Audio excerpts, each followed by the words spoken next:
Eh, Sebenarnya kalau ayah saya itu awalnya tidak sama sekali berniat, belum terpikir atau belum berniat mendirikan panti asuhan, tetapi karena waktu itu sekitar tahun 86 itu kakak kami yang pertama itu lulus kuliah. Setelah lulus kuliah itu yang namanya orang tua kan umumnya ingin anaknya kembali pulang ke daerah. Ada tersendiri tidak? Istilahnya ada programnya atau seperti apa itu? Pertama disiplin. Disiplin ya. Bagaimana caranya mendisiplinkan? Satu aja kuncinya, sholat. Biasakan tepat waktu. Dari awal memang yang diinginkan pendiri itu sebenarnya anak-anak itu harus punya modal agama yang kuat. Jadi kalau misalkan dia tingkat SLTP itu wajib di sanawiyah sekolahnya.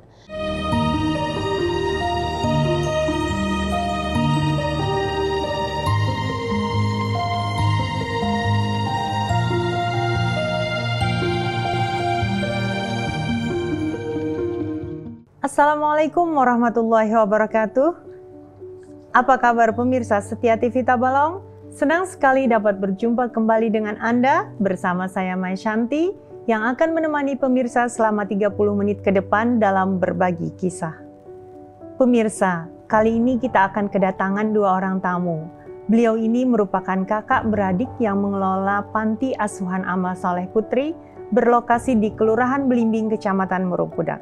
Langsung saja kita berbincang dengan mereka.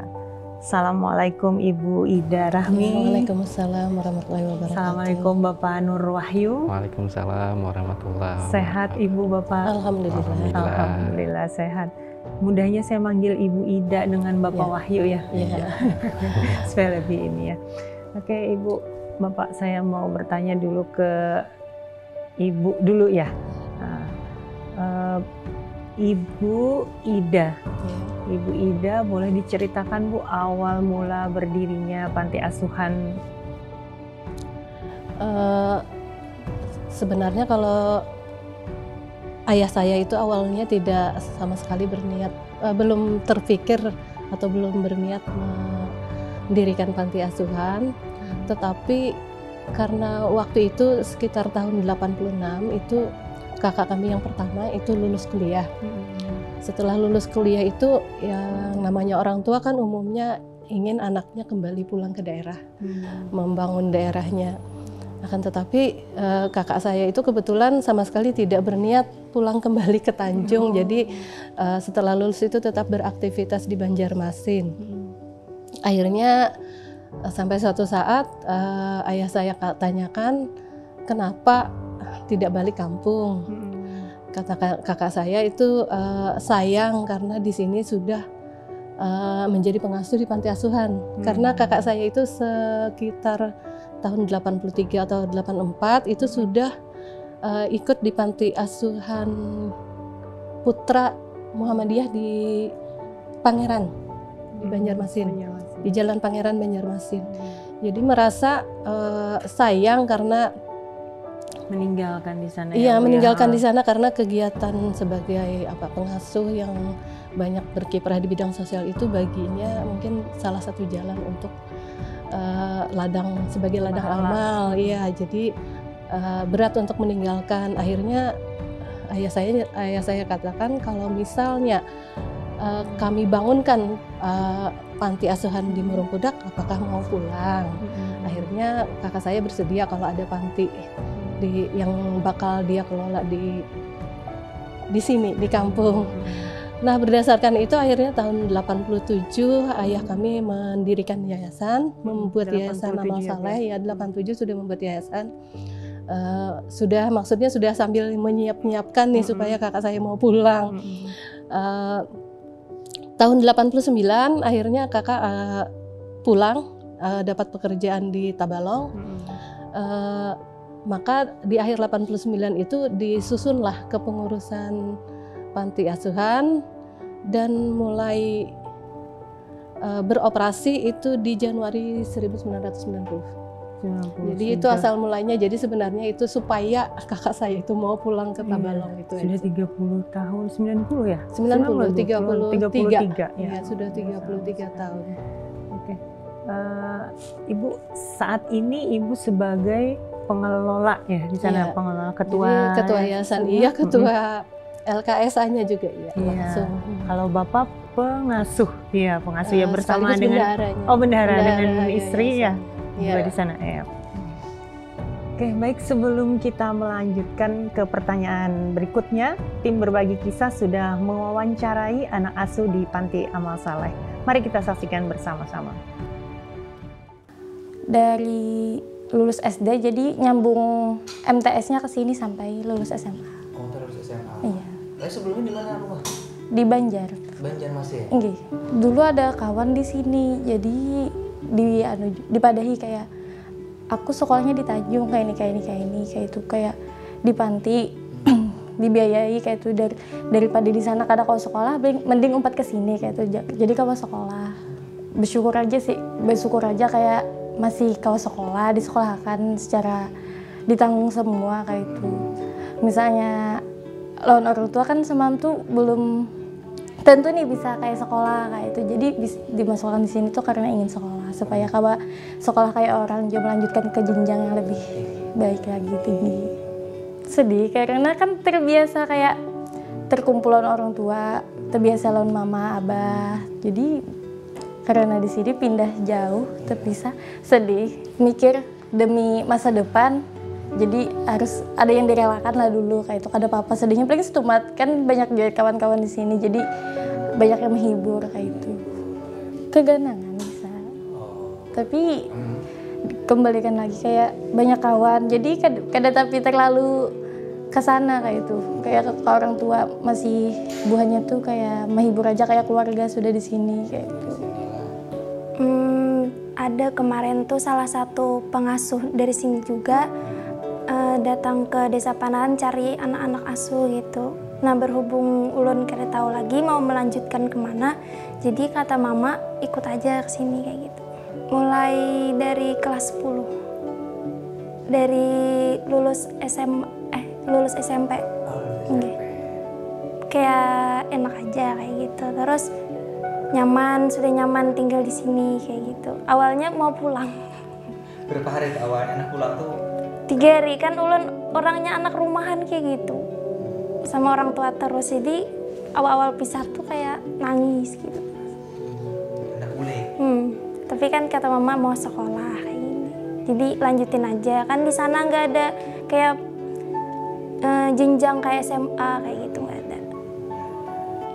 Sedih, terus kayak kan ulun orangnya kayak susah buat beradaptasi untuk bersosial. Jadi kayak merasa kayak sulit cari teman kayak gitu. Nah berhubung kayak waktu itu kan teman-teman di sini kayak pada ngajak ngomong kayak gitu. Nah jadi alhamdulillah. Bisa. Baik, itu tadi wawancara dengan beberapa anak dari Panti Asuhan Amal Saleh. Lanjut Ibu Bapak. Kalau saat ini berapa jumlah dari anak asuh? Boleh Bapak, boleh Ibu yang menjawab. Anak asuh kami sebenarnya ada terbagi 2, ada yang berada di dalam panti, juga ada yang berada di luar panti. Jadi ada asuhan lembaga, ada asuhan keluarga. Tetapi yang asuhan keluarga itu tidak dibiayai penuh sama seperti yang di dalam panti.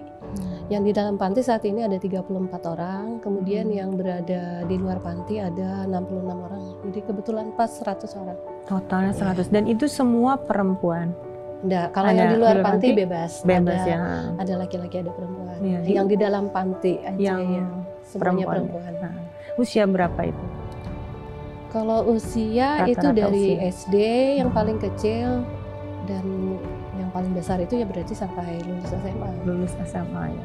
Baru dilepas dari. Baru dilepas. Tapi untuk tahun ini ada beberapa yang sudah lulus SMA itu tetap berada di tempat kami karena kami mau kami tarik sebagai pengasuh, jadi membantu iya mengabdi di dalam panti, tetapi mereka bisa tetap kuliah. Jadi ada 3 orang yang tetap berada di dalam untuk yang lulus tahun ini. Dari awal berdiri nih Bu, kalau tadi kan saat ini ya, dari Iya. awal berdiri sampai sekarang berapa totalnya? Kalau totalnya dari awal berdiri sekitar 650-an, tapi yang di luar pantinya sekitar 315-an. Karena yang di luar panti itu baru dimulai dari tahun sekitar 2010.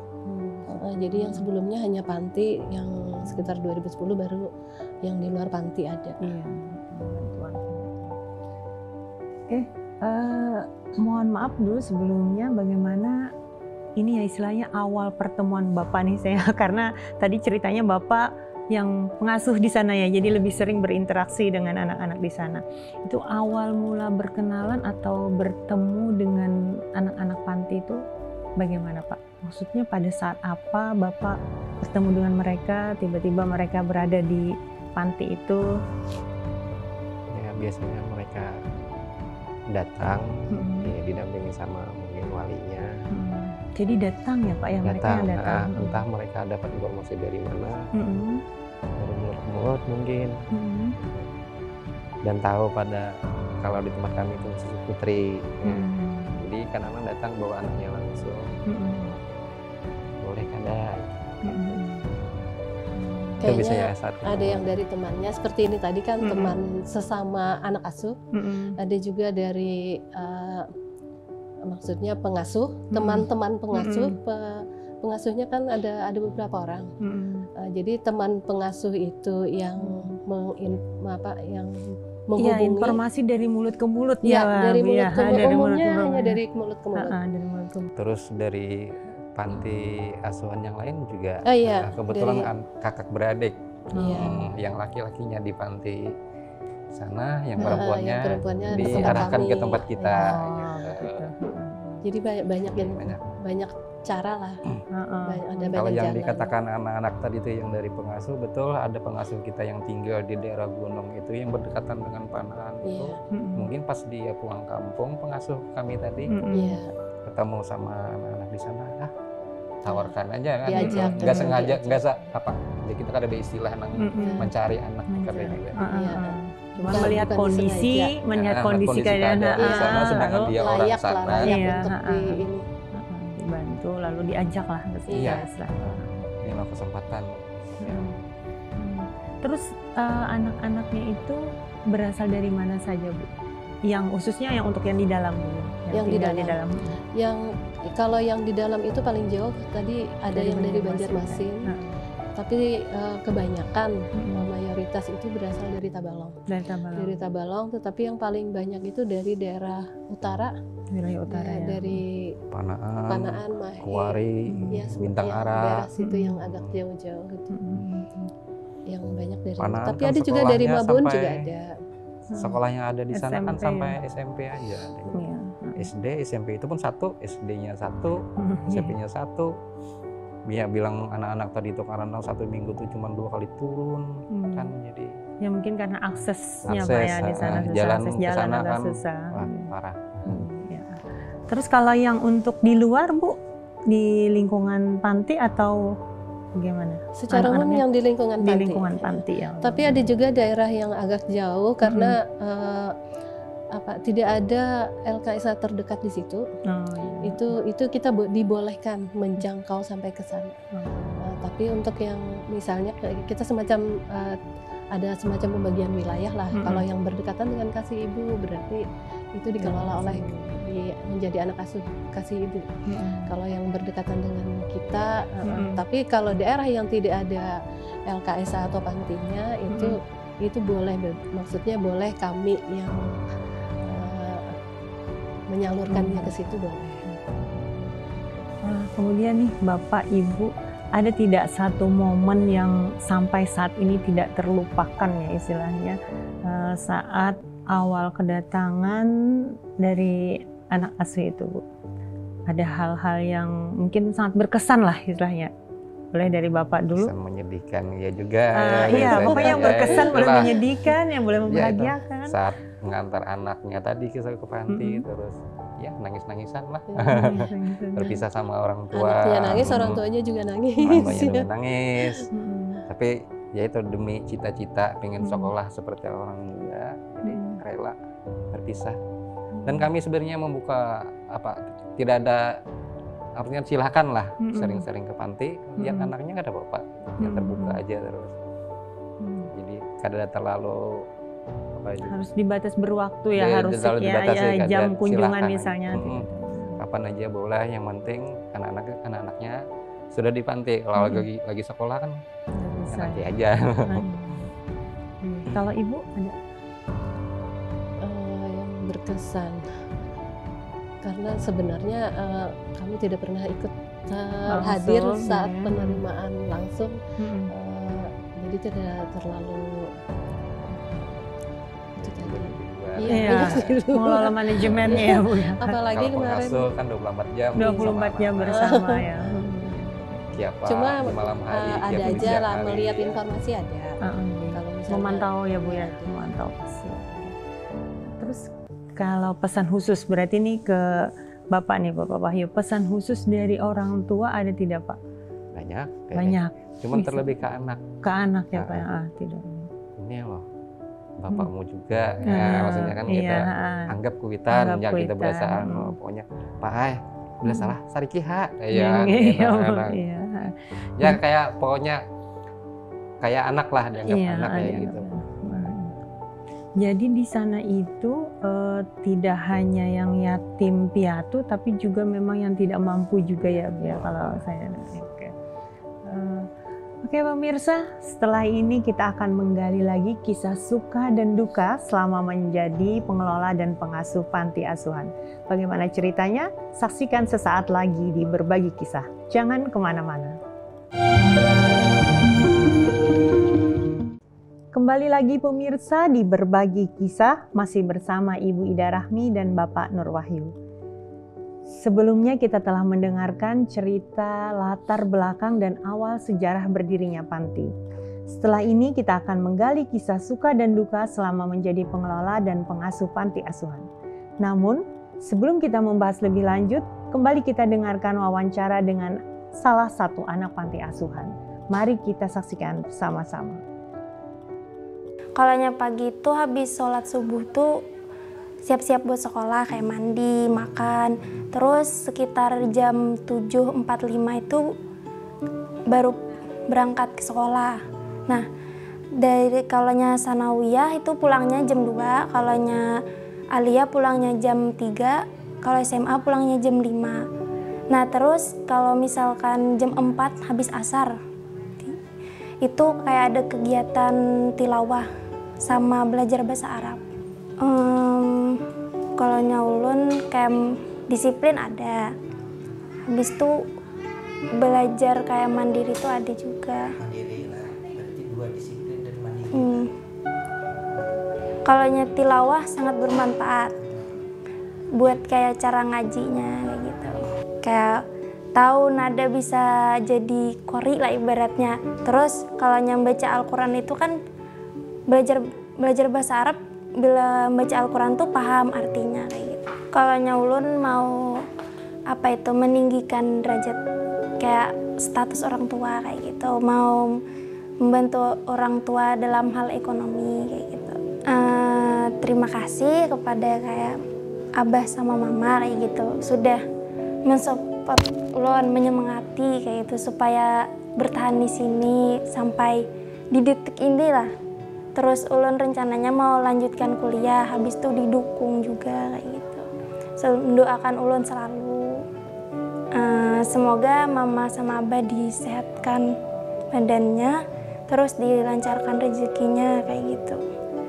Pesannya itu terima kasih juga kepada ibu sama bapak udah mendidik supaya ulun tuh jadi yang orang disiplin, mandiri. Di sini tuh ulun dapat kayak pengalaman yang sangat banyak kayak gitu. Doanya apa? Doanya semoga disehatkan badannya, dimurahkan rezekinya, dilancarkan selalu urusannya dunia maupun di akhirat. Seneng itu kayak bagi-bagi tugas ke dapur, bersih piring, nyapu ngepel.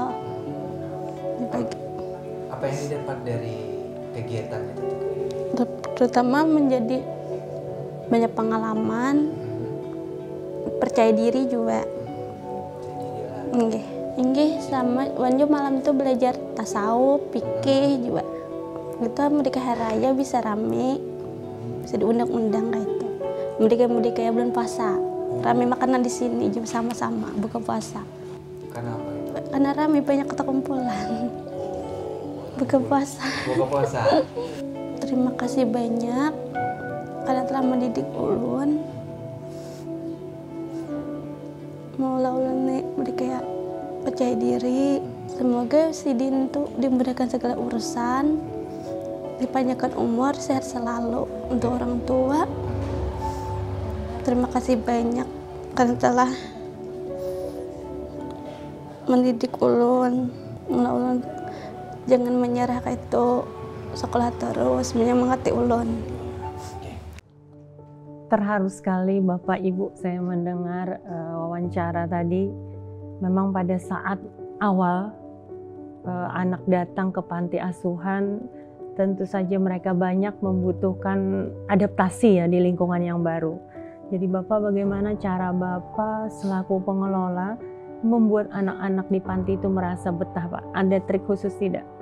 Ya, setidaknya memberikan mereka pemahaman, ini loh kita tinggal satu rumah, satu atap, makan sama-sama, lauknya sama, nggak ada yang beda, istilahnya semuanya sama. Jadi berarti kita kan keluarga, itu saudara, jadi harus saling menyayangi. Yang kakak sayang sama adik-adiknya, adik-adiknya juga hormat sama kakaknya. Itu yang selalu kita tanamkan ke anak-anak. Di kamar pun saling peduli, kalau ada yang sakit jangan sampai yang lain diam, bilang sama ibu atau bapak, ini si A namanya sakit, jangan diam. Kalau bapak mungkin belum tentu setiap saat bisa mengawasi dalam jumlah anak yang banyak itu.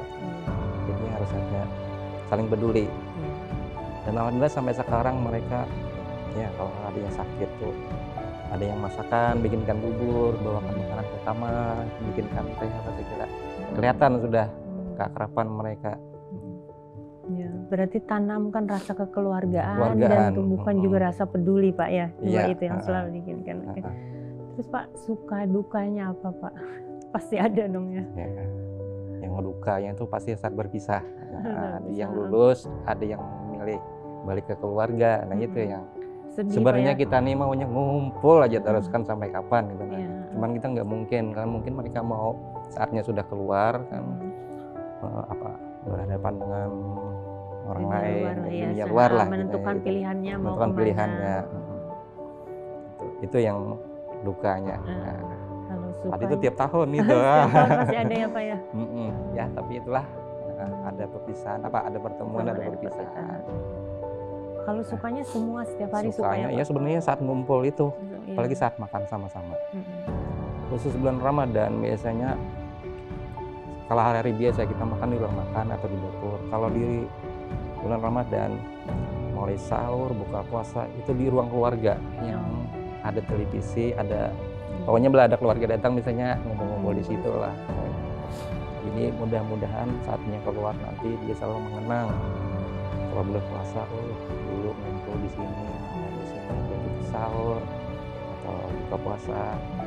Terus juga kadang-kadang Ramadan itu, itu paling orang buka puasa bersama-sama anak-anak kan datang ke situ, sudah janjian misalnya kan beberapa hari yang sebelumnya. Itu yang anak-anak pun paling senang dah. Gitu. Ya Bapak, ada tidak Pak, Bapak pernah mendengar istilahnya cerita dari anak asuh Bapak sendiri yang merasa dikucilkan, khususnya dalam pergaulan mereka Pak? Ada satu anak kemarin yang sempat seperti, cuman di sekolahan. Bagaimana cara Bapak memberikan motivasi untuk mereka itu? Ya itu dipanggil lah, kita ajak ngomong, kenapa, apa sih masalahnya. setahu kita kan kalau di dalam panti kan mereka baik aja kayak saudara tadi. Saya pikir ini nggak mungkin dari dalam nih, pasti dari luar nih, kenapa anak ini jadi nangis, ada yang pengen berhenti gitu. Nah nggak taunya di sekolahan dibully sama teman-temannya. Ya itulah, kita cari jalan keluarnya, kita bujuk terus, kita koordinasi juga sama guru-guru di sekolahan. Nah, kebetulan si anak ini nyebut nama kan yang sering membuli, jadi kan bisa dikomunikasikan sama gurunya. Jadi kami titip sama gurunya saat di sekolahan, tolonglah anak kami dijaga biar dia betah sekolah. Jadi face to face ini apa, heart to heart ya Pak ya, iya, dibilang. kayak anak lah. Siapa sih pengen anaknya nangis ya kan gitu. Kemudian nih Bapak boleh dan Ibu boleh menjawab secara bergantian ya. Bagaimana Bapak Ibu menerapkan pola asuh untuk pendidikan anak di panti itu? Ada tersendiri tidak? Istilahnya ada programnya atau seperti apa itu? Pertama disiplin. Disiplin ya. Bagaimana caranya mendisiplinkan? Satu aja kuncinya, sholat. Biasakan tepat waktu. Kemarin ya mungkin hikmahnya COVID kemarin kan belum tatap muka, anak-anak banyak kumpul di panti aja, nggak ke sekolah. Jadi alasan mau sholat nggak berjamaah tuh nggak ada alasan kan, misalnya waktu kita banyak panjang misalnya, ini ayo kita wajib sholat berjamaah dan tepat waktu. Kalau masbuk kami hukum tapi dengan hafalan ya, nggak ada fisik, ada hafalan aja. Jadi masbuk pun ya hukum supaya disiplin aja maksudnya. Nah, disiplin waktu. Kuncinya kalau sholatnya benar, dia tidak meremehkan sholat, dia tidak akan meremehkan juga urusan lain. Nah, jadi kalau sholatnya sudah bagus, insya Allah urusan lain juga bagus. Itu alhamdulillah sampai sekarang masbuk nggak bisa, kecuali ada sebab lain, bolehlah nggak apa-apa. Disiplin ya. Di sholat aja. Alhamdulillah tugas-tugas di sekolah juga nggak pernah telat. Baik tugas dari guru atau tugas-tugas yang lain. Berarti semua dilakukan secara berjamaah sholat itu Pak? Dari zuhur sampai? Zuhur, asar. Zuhur, asar, maghrib. Kalau seandainya sekolah? Gak ada apa-apa. Oh berarti tidak di ini ya? Enggak. Kalau Ibu mungkin ada tambahan? Ya, selain itu tadi seperti yang sudah disampaikan anak-anak tadi kan ada banyak kegiatan.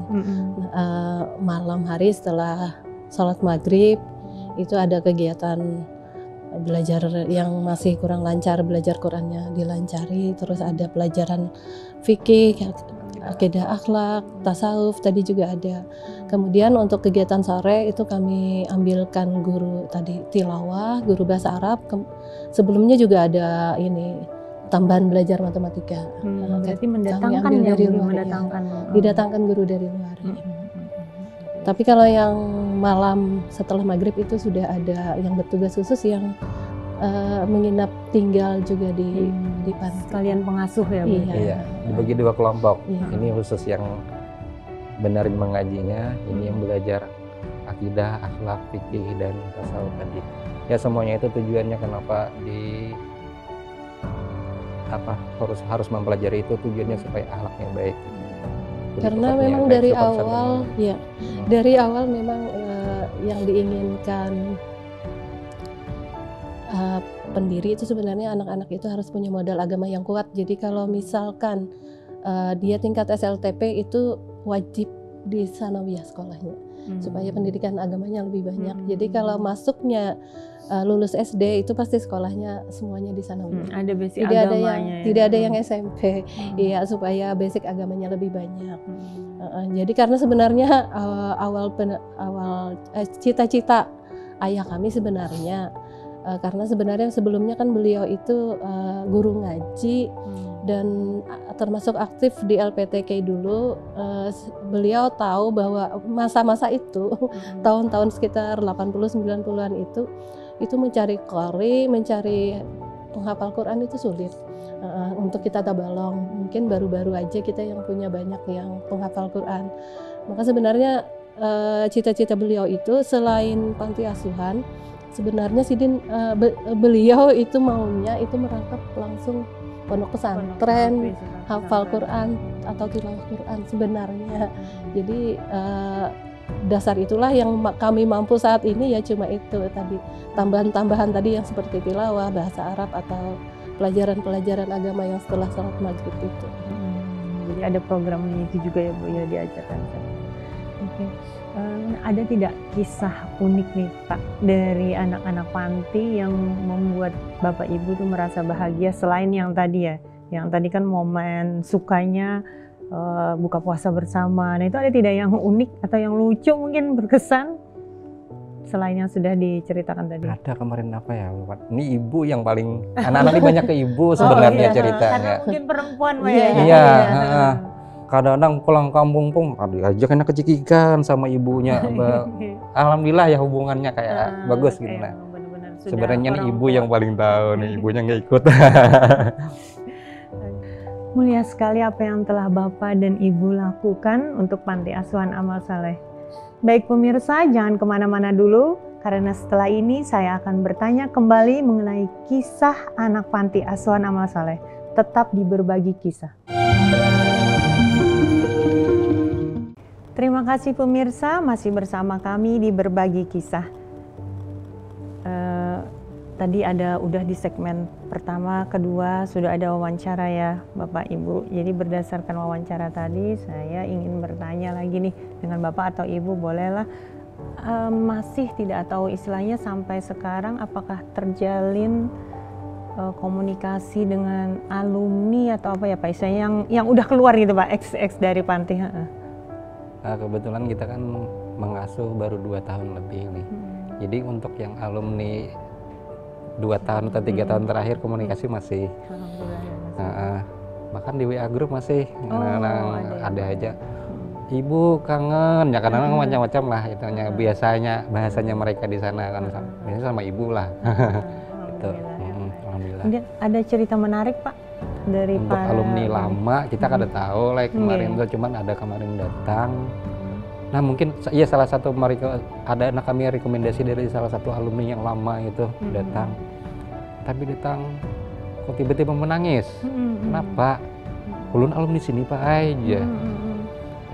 Pikisahannya sekitar tahun berapa kayak nanya lulus kemarin tuh. Akhirnya bolehlah Pak ulun naik ke atas, sejak ke atas loteng ke musala, mungkin dia terkenang kan gitu. Ya silakan, ini rumahmu juga ya. Kalau perlu seandainya waktu itu anak-anak ini lagi sekolah, seandainya kumpul, saya pengen menyuruh dia tuh, adik-adikmu tolong motivasi, kasih dia semangat. Nah itu, ya itu tadi, naik ke atas, lihat-lihat musala, lihat tempat belajar kemarin, kamarnya dia mungkin, tiba-tiba turun, masih aja nangis, ada, gitulah. Ya. Terharu dia, terkenang dulu-dulu. Dan memang dia sukses kenapa ceritanya kawannya itu, di komplek kami ini ya ini ngajinya bagus gitu. Alhamdulillah ya, di masyarakat berguna gitu, nah tak pakai aja kita. Alhamdulillah.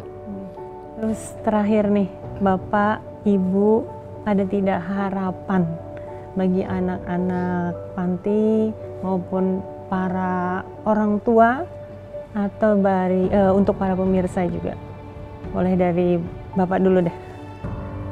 Ya harapannya seperti apa yang dikatakan anak tadi, harapannya mereka bisa menjadi kebanggaan orang tua, orang tuanya.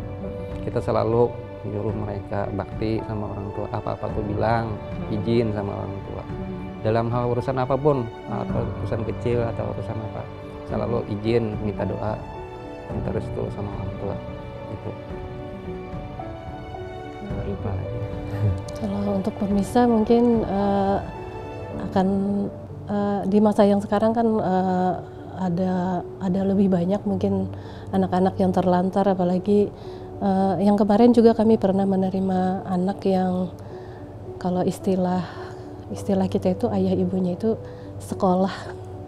Mungkin ibu paham maksudnya tuh, yang jelas ayah ibunya tidak bisa melaksanakan fungsinya sebagai orang tua, sehingga harus diambil oleh orang lain ataupun oleh kami lembaga. Jadi mungkin kedepannya ada masyarakat lain yang punya kemampuan baik dana ataupun mungkin tadi juga berawal dari kepercayaan, bisa membangun banyak lembaga panti yang lain yang mungkin bisa mengasuh anak-anak yang lebih banyak lagi, apalagi mungkin anak-anak yang untuk seperti di tempat kami kan untuk anak-anak yang balita dan sebagainya itu belum bisa tercover karena untuk anak balita kayaknya membutuhkan lebih banyak biaya karena untuk pengasuh itu kalau ini kan pengasuh karena sudah dewasa sudah besar bisa melayani dirinya sendiri, tapi kalau balita kan harus dilayani, belum keperluan susu, popok dan sebagainya itu membutuhkan biaya yang lebih banyak. Dan sepertinya ke depan kita mungkin perlu di tempat kita ini punya lembaga yang bisa mengasuh anak-anak yang balita tadi. Ya, mudah-mudahan para pemirsa ada yang terketuk hatinya untuk menjadi salah satu donatur ya Bu ya di Panti Asuhan Amal Saleh. Amin. Oke, menarik dan menginspirasi sekali kisah perjalanan Panti Asuhan Amal Saleh yang dikelola oleh Ibu Ida Rahmi dan Bapak Nur Wahyu.